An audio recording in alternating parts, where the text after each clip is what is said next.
Assalamualaikum warahmatullahi wabarakatuh. Perkenalkan, kami dari kelompok 2 yang beranggotakan saya Anti Muhidah, Faradila Detisa, Nursaidah Hasanah, dan juga Renita, ingin mempresentasikan makalah kami yang berjudul penerimaan siswa baru. Yang poin pertama, kita akan membahas kebijakan penerimaan siswa baru. Kebijakan penerimaan peserta didik baru sebenarnya mengacu pada dasar-dasar manajemen peserta didik.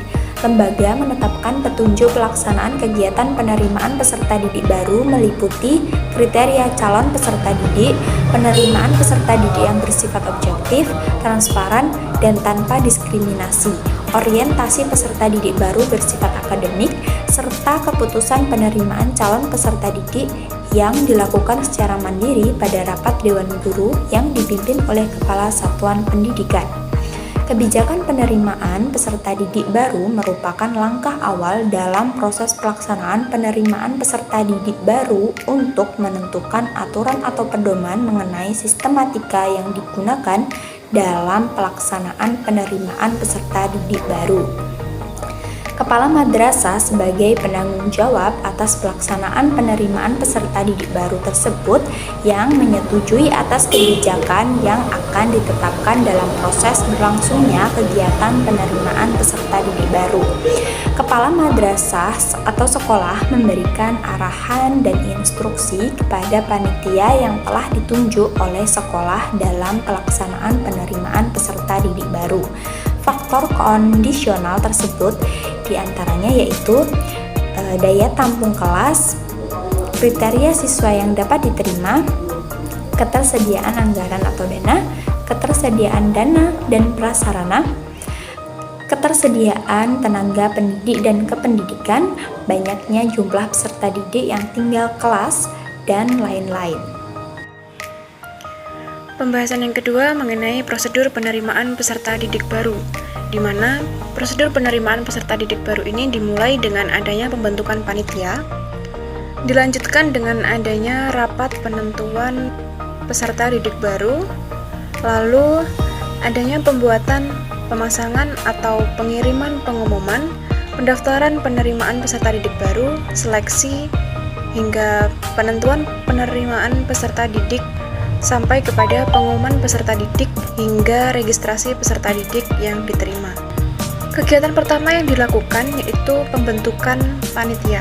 Pembentukan panitia ini merupakan kegiatan pertama yang harus dilakukan oleh kepala sekolah. Panitia penerimaan peserta didik baru dimaksudkan agar segera dilaksanakannya sebuah pekerjaan, yang mana panitia ini biasanya akan diformalkan ke dalam bentuk sebuah surat keputusan atau SK dari kepala sekolah. Susunan dari kepanitiaan peserta didik baru meliputi ketua umum, ketua pelaksana, sekretaris bendahara, seksi kesekretariatan, seksi pengumuman atau publikasi, seksi pendaftaran, serta seksi kepengawasan.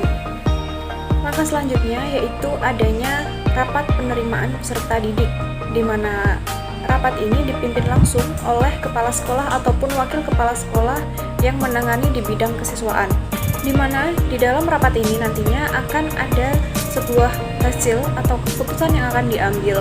Lalu langkah selanjutnya yaitu adanya pembuatan, pengiriman atau pemasangan pengumuman. Setelah rapat mengenai penerimaan peserta didik baru, maka akan menghasilkan sebuah keputusan yang penting. Tugas dari seksi pengumuman akan membuat pengumuman yang berisi hal-hal mengenai apa saja yang dibutuhkan dan apa saja yang akan disertakan ke dalam sebuah pengumuman dari penerimaan peserta didik baru. Langkah selanjutnya yaitu pendaftaran calon peserta didik. Pada saat pendaftaran ini, peserta didik baru akan mengetahui adanya loket pendaftaran, loket informasi, dan sebuah formulir pendaftaran. Selanjutnya, mengenai seleksi peserta didik baru. Biasanya, seleksi peserta didik baru ini akan menggunakan nilai raport apabila sekolah tersebut menggunakan sistem PMDK. Lalu, menggunakan nilai Eptanas murni jika sebuah sekolah menggunakan sistem Danem dan akan juga menggunakan sistem tes. Setelah adanya seleksi akan ada penentuan dari peserta didik baru yang diterima. di mana sekolah ini akan menyesuaikan mengenai ketentuan-ketentuan telah diterimanya peserta didik baru tersebut. Dan yang terakhir, melalui pendaftaran ulang. Jadi, calon peserta didik baru yang dinyatakan telah diterima akan mendaftarkan ulang dirinya dengan memenuhi persyaratan yang telah ditentukan oleh sekolah. C. Penentuan peserta didik yang diterima. Sistem penerimaan berdasarkan nilai Danem ini, siswa yang diterima berdasarkan nilai ranking atau Danem terseduh. Sedangkan sekolah yang menggunakan sistem PMKD, ketentuan penerimaannya atas nilai dari raport peserta didik tersebut. Dan sekolah yang menggunakan sistem tes, penerimaannya berdasarkan hasil tes tersebut. Pada umumnya, yang dipertimbangkan terlebih dahulu yakni daya tampung kelas baru tersebut. Karena apapun dari jenis seleksi yang ditentukan, penerimaan peserta didik tersebut masih berdasarkan daya tampung kelas baru. Sementara itu, dari daya tampung kelas tersebut juga masih dipertimbangkan jumlah dari peserta yang ditinggal di kelas tersebut. Hasil penerimaan peserta didik tersebut ada 3 macam kebijaksanaan, yakni peserta didik yang diterima, peserta didik cadangan, dan peserta didik yang diterima. Setelah melalui tahap demi tahap, hasil dari penentuan tersebut akan diumumkan melalui 2 pengumuman. Yang pertama, pengumuman tertutup. Pengumuman ini diterima atau tidaknya calon peserta didik yang bersangkutan. Pengumuman tertutup ini pada umumnya surat pemberitahuan. Sedangkan sistem terbuka yaitu pengumuman secara terbuka yang mana diterima atau tidaknya calon peserta didik atau yang bersangkutan. Pengumuman ini biasanya ditempelkan di mading atau papan informasi di kelas maupun di kelas.